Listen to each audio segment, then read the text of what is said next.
လဲတိုင်းထော်လာကြီးထွန်းစက်ကလေးဘယ်ကထုတ်တာလဲဘယ်လောက်လဲမင်းနေကြလို့ဗျာဒီနေ့တော့ကျွန်တော်ညီကိုတွေကို reply ပြန်ပေးပါမယ်ဒီလဲတိုင်းထွန်းစက်ကလေးကဘယ်လောက်ကြာပြီလဲဆိုတော့15နှစ်လောက်ရှိပြီဗျ15နှစ်လောက်ရှိပြီဒါနထိုးကြီးတွင်ကုန်းကနေပြီးတော့ဦးကျော်ဆွေးစီကနေပြီးတော့ဝယ်ထားတေကုံဝယ်ထားတာဖြစ်ပါတယ်ဒီဆက်ရက်တန်ကြီးကလွန်ခဲ့တဲ့15နှစ်က20လောက်ကြာထားတာဖြစ်ပါတယ်ဗျလွန်ခဲ့တဲ့15နှစ်က30ဆိုတော့တွက်ကြည့်တော့ဗျာအဲ့ဒီနောက်တက်တယ်ဝါတာအစိတ်30ဆိုပြီးတော့ပေါ့ဒီလေရန်ဒေါ်လာကြီးထွန်းစားကလေးကိုအတင်ချဘယ်လိုလုပ်ရလဲမင်းနေကြတဲ့ညီကိုဟောဒီမှာဒီလိုရေကလေးနဲ့ချပါတယ်ဗျာဒီလိုလေးချပါတယ်ဗျာ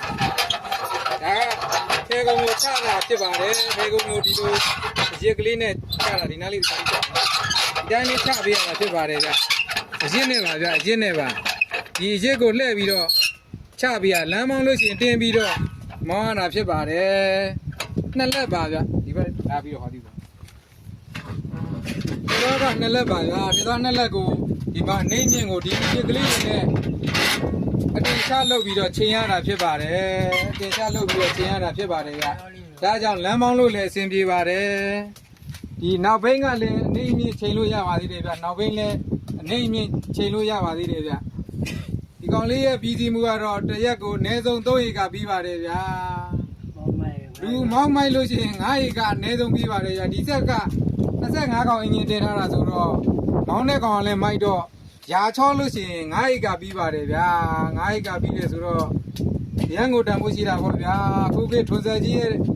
တေကဆိုလို့ရှိရင်တသိန်းလောက်ရှိတယ်ဆိုတော့ဒီဆက်ကလေးတွေကရန်ကိုတန်ပါတယ်ဗျာဒါနထိုးကြီးမျိုးဥကျော်စီရဲ့ထေကုံဖြစ်ပါတယ်ဗျာပထမမူလအစကတော့ရွာကြီးကဥကျော်လွင်ကနေထုတ်လုပ်ခဲ့တာဖြစ်ပါတယ်ဗျယခုအစ်ထပ်မံထုတ်လုပ်ခြင်းမရှိတော့ပါဘူးကျွန်တော်တို့နေဘက်မှာစက်ကြီးတွေပို့လာတော့သိမသုံးတော့ပါဘူးဗျလိုချင်တော့စကန်တွေကတပတ်ရစ်တွေကပြီးနေပြီးတော့ရှားပြီးတော့ဝယ်မှပဲရပါမယ်ဗျာအစ်ထုတ်လုပ်ခြင်းမရှိတော့ပါဘူးဗျကျွ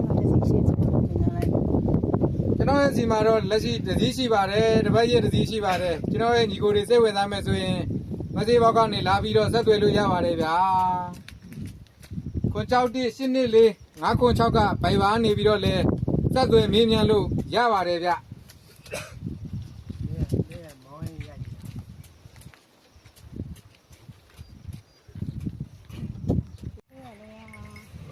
ဒီသေးလေးရတော့ဗျာဒါလဲတိုင်းထော်လာကြီးထွန်ဆက်ကလေးနဲ့ထွန်ထားတဲ့ထေးလေးဖြစ်ပါတယ်ပဲသိန်းငုံရိုးပြက်ပါပဲသိန်းငုံရိုးပြက်ကိုဒါထွန်မတိုက်ဖဲနဲ့မောင်းထားတာဖြစ်ပါတယ်ထွန်မတိုက်ဖဲနဲ့မောင်းထားတာဖြစ်ပါတယ်ဗျထေးအနေထားလေးလည်းကြည့်ပေးပါအောင်ဗျာထေးအနေထားလေးလည်းကြည့်ပေးပါအောင်ဘာပဲပြောပြောသူကနွားသုံးရှင်းစာလောက်ကတော့ပြီးပါတယ်ဗျာနွားသုံးရှင်းစာလောက်အနည်းဆုံးပြီးပါတယ်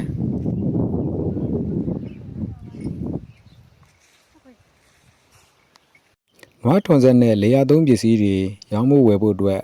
ဆက်သွယ်မရှိလို့အခက်အခဲဖြစ်နေလားအဲ့ဒီအခက်အခဲတွေကိုကိုကြီးဖြည့်ရှင်းပေးနိုင်မှု